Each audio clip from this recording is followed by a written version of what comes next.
అందరికీ నమస్కారం. నేను మీ ఆయుర్వేద డాక్టర్ చిట్టిపొట్ల మధుసూదన శర్మని. మనం ఈ వీడియోలో పులిపిర్ల సమస్యకి తులసి వైద్యం అనేటువంటి చక్కటి ఆసక్తిదాయకమైనటువంటి అంశాన్ని గురించి తెలుసుకోబోతున్నాం.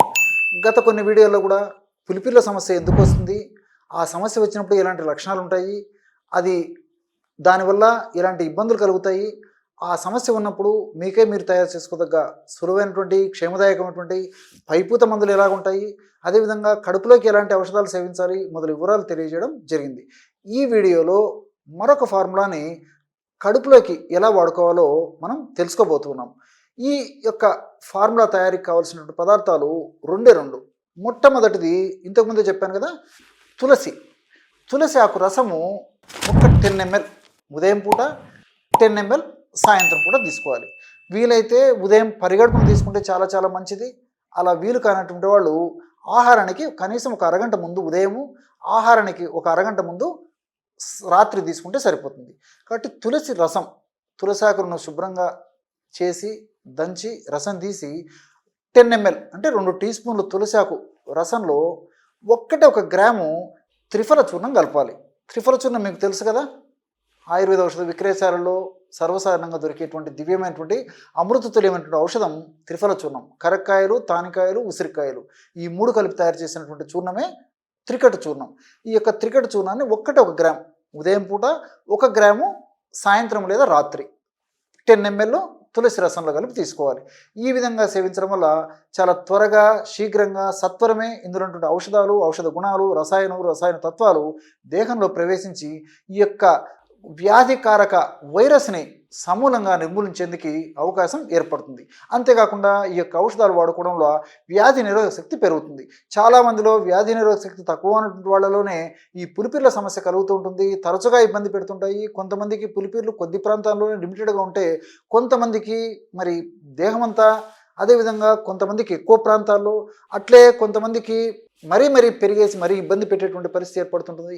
ఈ విధంగా రకరకాల ఇబ్బందులు ఈ యొక్క వ్యాధి నిరోధక శక్తి తక్కువగా ఉన్నటువంటి వాళ్ళలోనే కలుగుతుంటాయి. కాబట్టి ఎప్పుడైతే వ్యాధి నిరోధక శక్తిని మనం పెంచగలమో అప్పుడు ఆ వ్యాధి నిరోధక శక్తి ప్రభావం చేత వైరస్ కూడా సమూలంగా నిర్మూలించడానికి అవకాశం మన దేహానికి మనం ఇచ్చినట్లు అవుతుందన్నమాట. మరి ఈ యొక్క పద్ధతిలో ఈ యొక్క ఔషధాన్ని దీర్ఘకాలం పాటు వాడినప్పటికీ ఎలాంటి ఇబ్బంది ఉండదు. పైపూత మందులు నేను గత కొన్ని వీడియోలో చెప్పినట్లు వాడుకుంటూ ఈ యొక్క కడుపులోకి తులసి రసము, అదేవిధంగా త్రిఫల చూర్ణం కలిపి వాడుకుంటే సరిపోతుంది. ఆధునికంగా మనం ఆలోచించినప్పటికీ ఈ తులసిలో యూజినాలు, రోజ్మానిక్ యాసిడ్, ఎపిజినిన్, లినియోలిక్ యాసిడ్ ఇలాంటివి అనేక రకాలైనటువంటి కెమికల్స్ ఉన్నాయన్నమాట. మరి ఈ రోజ్మానిక్ యాసిడ్, యూజినాలు, ఎపిజినిన్ ఇవన్నీ కూడా యాంటీ ఇన్ఫ్లమేటరీ ఏజెంట్గా పనిచేస్తాయి. అంటే యాంటీ ఇన్ఫ్లమేటరీ ఏజెంట్ అంటే వైరస్ వల్ల ఈ యొక్క పులిపిర్లు వస్తూ ఉంటాయి అన్నమాట. మరి ఆ వైరస్ వల్ల పులిపిర్లు వచ్చేటప్పుడు ఒక ఇన్ఫ్లమేషన్ అనేటువంటి ప్రక్రియ అక్కడ జరుగుతూ ఉంటుంది అనమాట. మరి ఆ పులిపిర్లు పెరిగేటప్పుడు ఇన్ఫ్లమేషన్ ప్రక్రియ జరుగుతుంటుంది. వైరస్ వల్ల ఆ పులిపిర్లు వచ్చేటప్పుడు కూడా, పులిపిర్లు తయారయ్యేటప్పుడు కూడా ఇన్ఫ్లమేషన్ ప్రక్రియ జరుగుతూ ఉంటుంది.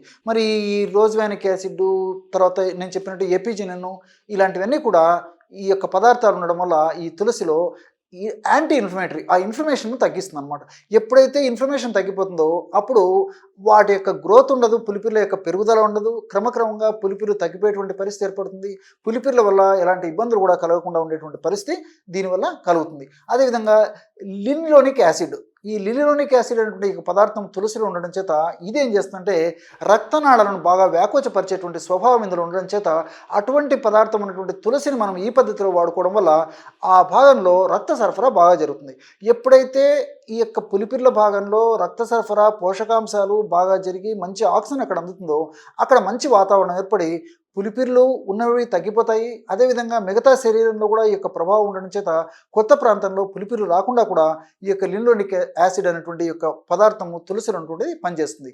అదేవిధంగా త్రిఫలలో చెబురిక్ యాసిడ్, గ్యాలిక్ యాసిడ్, కొర్సెటిన్ ఇట్లా అనేక రకాలైన రసాయన పదార్థాలన్నీ కూడా ప్రత్యక్షంగా, పరోక్షంగా మరి యాంటీ ఇన్ఫ్లమేటరీ ఏజెంట్గా పనిచేస్తాయి. యాంటీ ఇన్ఫ్లమేటరీ ఏజెంట్ అంటే నేను చెప్పాను కదా, ఆ విధంగా ఇన్ఫ్లమేషన్ ప్రక్రియలో ఆ ఇన్ఫ్లమేషన్ ప్రక్రియను జరగకుండా నిరోధించి ఆ యొక్క సమస్య త్వరగా తగ్గేందుకు కూడా ఈ యొక్క త్రిఫల చూర్ణంలో ఉన్నటువంటి వివిధ రకాలైన రసాయన పదార్థాలు ఉపయోగపడతాయి. అంతేకాకుండా వ్యాధి నిరోధక శక్తిని పెంచేందుకు మనం తులసితో పాటు త్రిఫల చూర్ణాన్ని కూడా ఈ పద్ధతిలో వాడుకోవడం వల్ల వ్యాధి నిరోధక శక్తి మరింత ద్విగుణీకృతమయ్యేటువంటి పరిస్థితి ఏర్పడుతుంది. ఈ రెండు పదార్థాలు కలిపి వాడడం వల్ల బెస్ట్ వైరిసైడల్ ఏజెంట్ కూడా పనిచేస్తాయి. అంటే వైరస్ను నిర్మూలించేందుకు అత్యంత శక్తివంతమైన పదార్థంగా ఈ రెండు పదార్థాలు కలిపి వాడడం వల్ల మనకి ఉపయోగకరంగా ఉంటుంది. కాబట్టి మనం ఈ రెండు పదార్థాలు కలిపి వాడుతున్నాం కాబట్టి ఉన్నటువంటి వైరస్ సమస్య తగ్గిపోతుంది. భవిష్యత్తులో మరలా తిరిగి పునరావృతం కాకుండా ఈ పులిపిర్లు మళ్ళా పునరావృతం కాకుండా కూడా మనకి ఈ యొక్క తులసి రసము, అదేవిధంగా త్రిఫల చూర్ణంలో ఉన్నటువంటి వివిధ రకాలైన ఔషధాలు, ఔషధ గుణాలు, రసాయన తత్వాలు ఉపయోగపడతాయి. చూశారు కదా, ఇటువంటి సులువైనటువంటి ఔషధయోగాన్ని తులసి తల్లిని ఉపయోగించుకొని సద్వినియోగం చేసుకొని మనం ఆ సమస్య నుంచి, అంటే పులిపిర్ల సమస్య నుంచి బయటపడవచ్చు. ఈ వీడియోలో తెలుసుకున్నారు కదా. మరొక వీడియోలో మరొక అంశంతో మళ్ళీ కలుద్దాం. అంతవరకు నమస్కారం. మీ చిట్టిపొట్ల.